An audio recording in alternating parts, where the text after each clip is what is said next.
Arts and culture.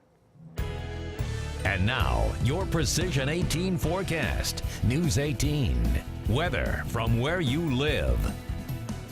Well, on this date in 1870, Rensselaer hit with a very violent hailstorm, 3-inch diameter hail. That's larger than a baseball, and in the weather log reportedly fell in great quantities and masses at 5:30 in the evening, and it broke many windows. However, on a side note, at 11 o'clock that night as the skies cleared, beautiful aurora borealis in the sky in the weather log from that time. Tonight we're tracking storms. These are what we call multi-cells, but also supercell storms. They're individual. And the main threat with these has been large hail, as large as baseballs near Chicago. And you can see how they're starting to kind of gel together and elongate a little bit. And the thinking is that as we get into the next few hours, these storms here will kind of bow out and gel into a line and slide through a chunk of the viewing area. We can see there's a severe thunderstorm watch in effect because of that issue by the Storm Prediction Center down in Norman.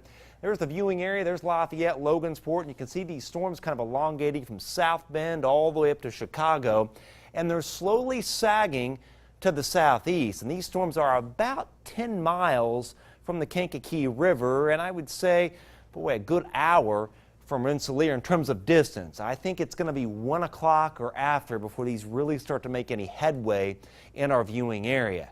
Now, the main threat with these in that 1 a.m. to 7 a.m. time frame will be severe straight line wind gusts. But looking at the past data of these storms, up like northern Jasper County, Pulaski County, Fulton County, a large hail threat may linger for a little while longer as those come into the viewing area. And then we may actually get a little redevelopment tomorrow afternoon and evening along the actual cold front.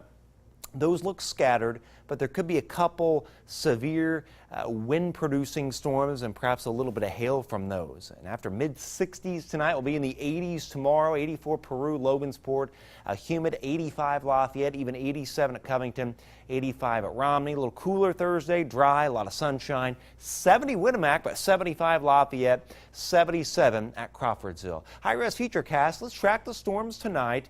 That is 1 o'clock in the morning. You can see these kind of coming into our north. This is 3 o'clock in the morning. And finally, by 6 a.m., you can see what is defined as kind of a line of storms from Peru all the way back to Lafayette and Pine Village. And then by 7:30, they're pretty much Romney, Linden, eastward. It's not out of the question that our southwest counties miss out on most of the storms.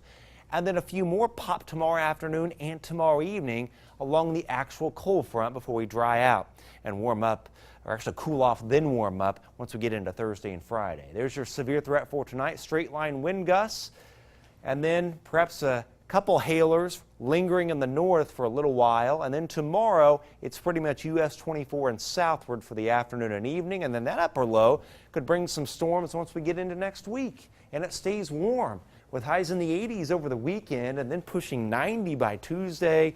And really every day next week from Sunday night through Thursday, there are going to be scattered storms and at least potential of some being severe. All right, well, thanks for keeping tabs on that. And I was keeping tabs on the Heat game and the Pacers. And I mean, it was close, but just was. I mean, I did everything I could, but it wasn't enough. Let's just say that it's a tough series to predict, but it's going to go a long way. Game 6, Game 7 at least. Coming up, we'll have